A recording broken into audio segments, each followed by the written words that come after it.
Hello everyone, आप सभी का बहुत बहुत स्वागत है डिफेंस एकेडमी के यूट्यूब क्लासेस में। तो पिछली क्लास में मैंने आपको शब्द विचार के बारे में पढ़ाया था। तो आज हम एक नई क्लास स्टार्ट करने वाले हैं। आगे उसके आगे पढ़ेंगे जो मैंने आपको शब्द विचार पढ़ाया था, उसके आगे हम पढ़ेंगे आज विकार के आधार पर शब्दों के भेद के बारे में। तो चलिए बच्चों, स्टार्ट करते हैं आज की क्लास के बारे में।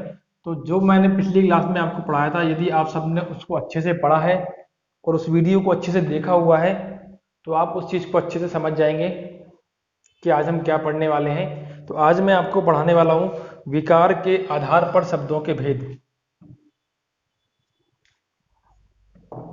हेडिंग क्या लिखेंगे आप सभी लोग? विकार के आधार पर शब्दों के भेद। विकार के आधार पर शब्दों के भेद, ये मैंने पिछली क्लास में आपको बताया था कि ये कितने प्रकार के होते हैं। यदि आपने प्रीवियस जो वीडियो हो 10वीं क्लास से जो हमारी, वो आपने अच्छे से देखी होगी। तो ये मुख्य रूप से दो प्रकार से मैंने आपको बताया था। पहला था विकारी शब्द और दूसरा क्या था इसमें? दूसरा इसमें क्या था? अविकारी शब्द।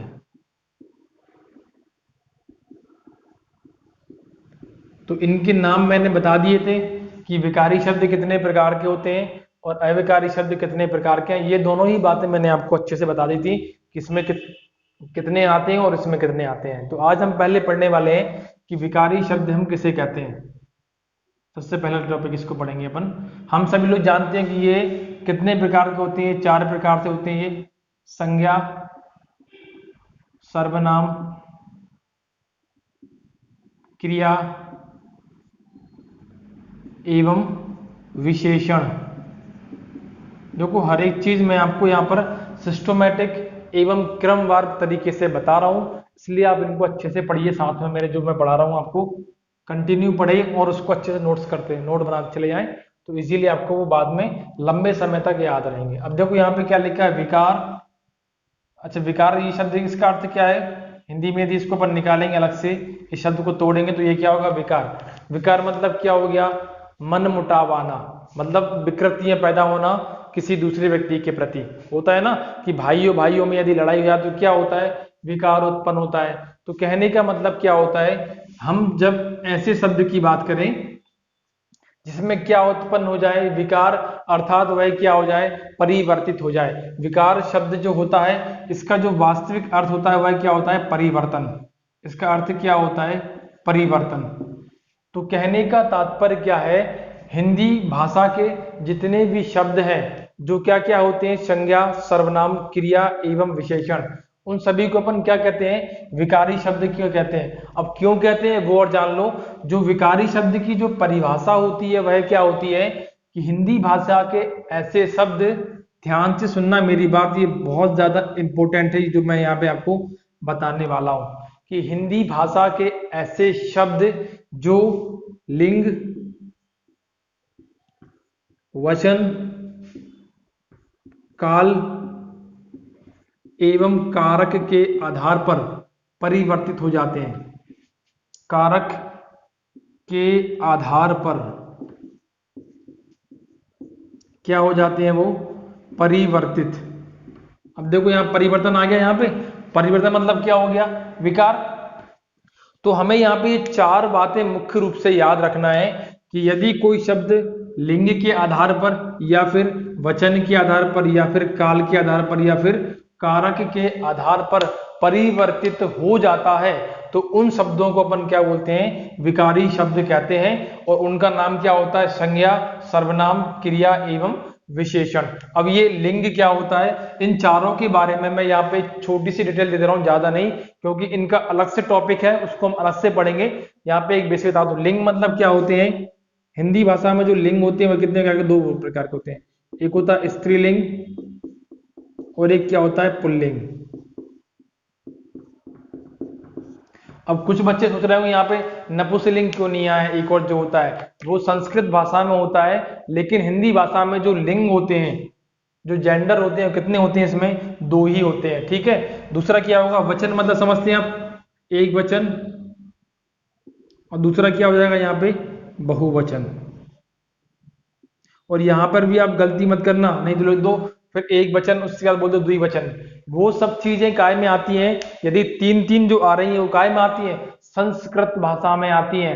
हिंदी भाषा में जो लिंग होती है कितने प्रकार से होती है, दो प्रकार से होते हैं। उसी प्रकार से जो वचन होते हैं वो भी कितने प्रकार से होते हैं, दो प्रकार से होते हैं। अब बात करते हैं इधर अपन काल के बारे में। तो काल सब लोग जानते हैं, काल मतलब टेंस। ये कौन कौन से होते हैं, एक होता है भूतकाल जो बीत चुका है, एक होता है वर्तमान काल जो चल रहा है, और अंत में क्या आएगा इसमें, भविष्य काल जो आने वाला है।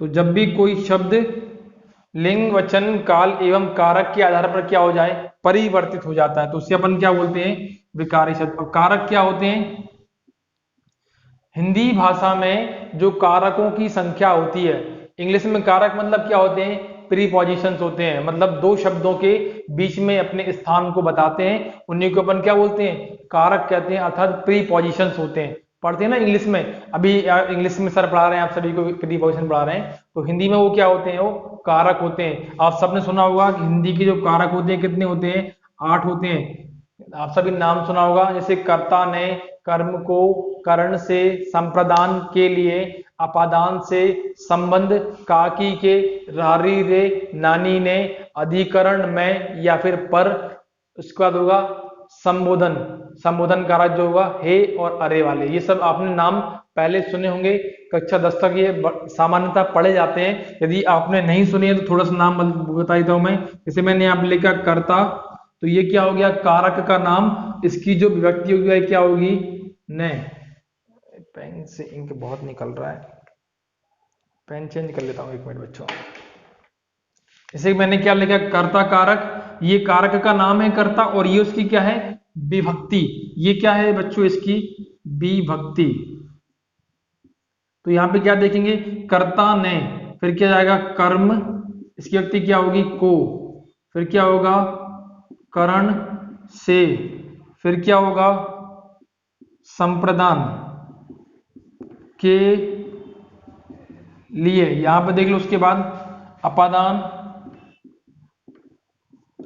से, इसका अर्थ क्या होता है, अलग होना, क्योंकि यहां पर भी से है और यहां पर भी से है। जब हम कारक को पढ़ेंगे वहां बहुत अच्छे से पढ़ाऊंगा मैं आपको, अभी बेसिक जान लो ये होते क्या है बस, क्योंकि यहाँ इनका क्या हुआ है, उल्लेख हुआ है, तो थोड़ा बेसिक जानकारी हमको इसके बारे में पता होना चाहिए कि जो मैंने यहाँ पे ये शब्द लिखे हैं ये होते क्या है।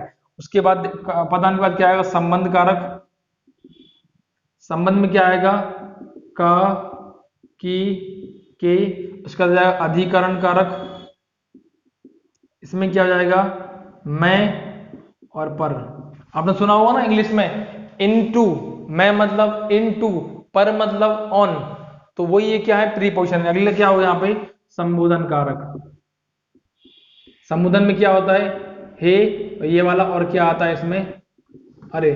जब भी कोई आश्चर्य की चीज होती है जिसको हम अपने जीवन में पहली बार देखते हैं, तो हमारे मुख पे एक विचित्र ही आकृति बन जाती है, आश्चर्य का भाव प्रकट हो जाता है, तो वहां पे अपन किसका प्रयोग करते हैं, संबोधन कारक का प्रयोग करते हैं। अब चारों बातों को ध्यान से सुन लेना, इनका ये बताऊंगा इसको विकारी शब्द में कैसे यूज होते हैं चीजें। तो परिभाषा सुनना पहले। विकारी शब्द जो होते हैं, इसमें जो विकार होता है इसका अर्थ क्या होता है, परिवर्तन होना, ठीक है। तो इसकी परिभाषा क्या होगी, यदि कोई शब्द लिंग वचन कारक या काल के आधार पर परिवर्तित हो जाता है तो उसे अपन क्या बोलते हैं, विकारी शब्द कहते हैं। विकारी शब्द जो होते हैं मुख्य रूप से 4 प्रकार से होते हैं, संज्ञा, सर्वनाम, क्रिया एवं विशेषण, ठीक है। अब मैं ऊपर वाला पार्ट थोड़ा रफ कर रहा हूं क्योंकि ये चारों बातें मुझे आपको बताना है कि कैसे शब्द परिवर्तित होता है, नहीं तो ऐसे तो पुस्तक में भी लिखी होती है परिभाषा, ये सब समझ में आना चाहिए ना कि परिवर्तन कैसे हो रहा है। तो ये वाला पार्ट जरा ऊपर वाला मैं रफ कर रहा हूं, फिर जरा आप उसको ध्यान से समझ लेना कि ये चेंज कैसे होते हैं। यदि परीक्षा में आपसे पूछा जाए कि किसी भी शब्द को परिवर्तित करने के लिए किन किन शब्दों की आवश्यकता या किन किन तत्वों की आवश्यकता पड़ती है हमें, तो कितने होते हैं, वो हमारी संख्या कितनी होती है कि 1 2 3 और ये कितने हो जाएंगे हमारे 4। ये आपको चारों क्या करना है, याद रखना है, क्योंकि परीक्षा में ये प्रश्न बनता है कि किसी भी शब्द को यदि हमें परिवर्तित करना है तो उसकी मुख्य इकाइयां कितनी होती हैं, तो मुख्य उसकी इकाइयां होती है 4, लिंग, वचन, काल एवं कारक। उदाहरण के तौर पे देखो, यहाँ पे मैं जो बताने वाला हूं आपको बात, उसको जरा ध्यान सुनना। यहाँ पे देखो लिंग के आधार पे शब्द कैसे परिवर्तित होता है। जैसे मैंने यहाँ पे एक लिंग लिखा लड़का, तो मुझे आप बताइए कि लड़का यदि मैंने यहाँ पे एक शब्द लिखा है, क्या इसका लिंग परिवर्तित तो हो सकता है क्या? जरूर होगा। लड़का का क्या बन जाएगा? वो लड़की। मतलब शब्द का क्या हो गया? परिवर्तन। इसी प्रकार से यदि मैंने लिख दिया राजा, फिर क्या लिख दिया? राजा क्या बन जाएगा? रानी। होगा कि नहीं होगा? तो जब भी किसी भी शब्द में लिंग परिवर्तन हो जाए, मतलब कहने का मतलब ये है, जरूरी नहीं है कि चारों परिवर्तन हो साथ में, या तो इसका परिवर्तन हो जाए, या इसका, या फिर इसका, या फिर इसका, या फिर पेयर के रूप में, या ये दोनों हो जाए, या ये दोनों, मतलब किसी भी, कम से कम किसी भी एक के कारण किसी भी शब्द में यदि परिवर्तन होता है तो वह क्या शब्द कहलाता है? विकारी शब्द कहलाता है। अब जैसे आप मैंने लिखा लड़का, लड़का किसी का नाम होता है कि नहीं होता? बताओ मुझे। किसी समुदाय का नाम होता है ना। अभी मैं बताऊंगा ये किसका नाम होता है, थोड़ा समझ लो अभी। उसी प्रकार से देखो ये चेंज हो गया शब्द, शब्द था लड़का, लेकिन चेंज हो क्या हो गया? वो लड़की बन गया। तो क्या हो गया? लिंग परिवर्तन हो रहा है, तो ये शब्द क्या कहलाएगा? विकारी शब्द कहलाएगा। दूसरा देखो यहाँ पे वचन, वचन के आधार जैसे मैंने लिखा है यहाँ पे लड़का, तो वचन चेंज हो क्या बन जाएंगे? लड़के, या फिर एक और क्या जाए? लड़कों। तो यहाँ पे पहले एक वचन था, फिर ये क्या हो गया? नीचे बहुवचन हो गए। परिवर्तन हुआ कि नहीं हुआ? बताओ मुझे। तो किसी शब्द में परिवर्तन हो रहा है तो ये शब्द भी क्या कहलाएगा? विकारी शब्द कहलाएगा। अगला देखो काल के आधार पर, जैसे मैंने काल के आधार पर लिखा चलता था, तो ये भूतकाल में चले गए। अगला क्या हो जाएगा? यदि मैं इसको प्रेजेंट में लेके आऊंगा तो क्या हो जाएगा? चलता है। फिर अगला एक और क्या हो जाएगा? चलता था। तो शब्द के जो वाक्य था वो क्या हो गया? वो चेंज हो रहा है ना, उसमें उसका अर्थ अलग अलग निकल रहा है ना। तो वो चीज क्या हो रही है? ये मत सोचना कि शब्द वही का वही लिखा है, ये शब्द तो वही का वही लिखा है, लेकिन उसका अर्थ तो अलग निकल रहा है ना अपने शब्द का। यहाँ पे वो चीज पहले की बात कर रहा है, यहाँ पे वर्तमान की बात कर रहा है, और यहाँ पर सॉरी ये क्या हो जाएगा? चलता था, चलता है, चलेगा। एक मिनट, चलेगा। ये देखो परिवर्तन हो गया शब्द, शब्द में भी क्या हो गया? परिवर्तन। तो वो क्या हो गया? काल के आधार पर। एक और देखो लास्ट वाला, कारक के आधार पर कैसे परिवर्तन होता है। अब देखो कारक के आधार पर जैसे मैंने लिख दिया यहाँ पे मोहन ने सोहन को पत्र लिखा। अब देखो यहाँ पे कितने कारक है, मुझे बताओ कितने कारक है यहाँ पे? देखो ने, ना में एक मात्रा, एक कारक ये आ गया। फिर कहा में हो की मात्रा को, ये आ गया एक कारक। दो कारक हुए कि नहीं हुए? हो गए। तो देखो कारक की परिभाषा क्या हो जाती है, जब भी किसी कारक की जो विभक्ति होती है उसके बगल वाला जो होता है वह क्या होता है? उससे संबंधित कारक होता है। जैसे क्या लगा यहाँ पे? नए विभक्ति लगी है, तो नए विभक्ति के पहले वाला जो शब्द होगा वह क्या हो जाएगा? ये क्या बन जाएगा? ये बन जाएगा कर्ता कारक। ठीक है। फिर क्या लिखा है? को लिखा है ना, तो को के पहले क्या लिखा है? सोहन, तो ये क्या हो जाएगा? इसका कर्म कारक हो जाएगा। अरे ये बात समझ में, जब भी किसी भी शब्दों के बीच में ये विभक्ति चिन्ह का प्रयोग किया गया हो तो उस विभक्ति चिन्ह को पहले पहचानो, उसके जस्ट पहले उस पर टिक करो और यहाँ पे चेक करो कि उसके सामने क्या नाम लिखा है, वही उससे संबंधित क्या होता है? कारक होता है। ये इसकी एक बेसिक डेफिनेशन है, लेकिन आगे हम इसको और अच्छे से पढ़ेंगे। अब देखो इसमें परिवर्तन कैसे होता है। देखो इसको उल्टा लिख सकता हूं मैं। देखो सोहन ने मोहन को पत्र लिखा, मैंने क्या लिख दिया? इसका उल्टा लिख दिया। ये वाला नाम था मैंने यहां लिख दिया, ये वाला नाम मैंने यहां लिख दिया। अब देखो यहाँ पे पहले कर्ता कारक कौन था? मोहन। अब यहाँ पे कर्ता कारक कौन बन गया? सोहन बन गया। तो बताओ विभक्ति तो वही की वही है, परंतु चेंज क्या हो गया? कारक परिवर्तित हो गया ना। तो आपको ये बात अच्छे से समझ में आई होगी कि यदि इन चारों के आधार पर कोई भी शब्द क्या हो जाए? चेंज हो जाए, परिवर्तित हो जाए, तो उसे अपन हमेशा क्या बोलते हैं? विकारी शब्द कहते हैं। उम्मीद करता हूं मैं आपसे कि ये बात आपको अच्छे से समझ में आई होगी, क्योंकि ये बहुत ही मोस्ट आईएमपी बात है। नहीं तो ज्यादातर लोग क्या करते हैं कि हिंदी वर्णमाला पढ़ा दी और डायरेक्ट पहुंच गया संज्ञा के ऊपर। लेकिन मैंने ऐसा कतई नहीं किया।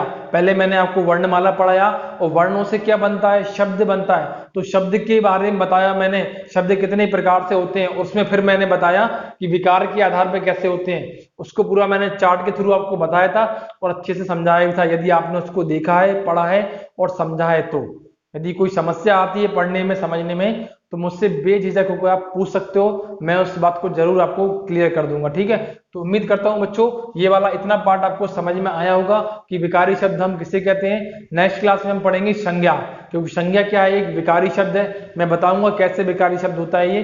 तो नेक्स्ट क्लास में हम पढ़ेंगे संज्ञा के बारे में। आप इसको अच्छे से पढ़िए और वीडियो को ज्यादा से ज्यादा शेयर कीजिए। आज के लिए बच्चों इतना ही। Thank you so much.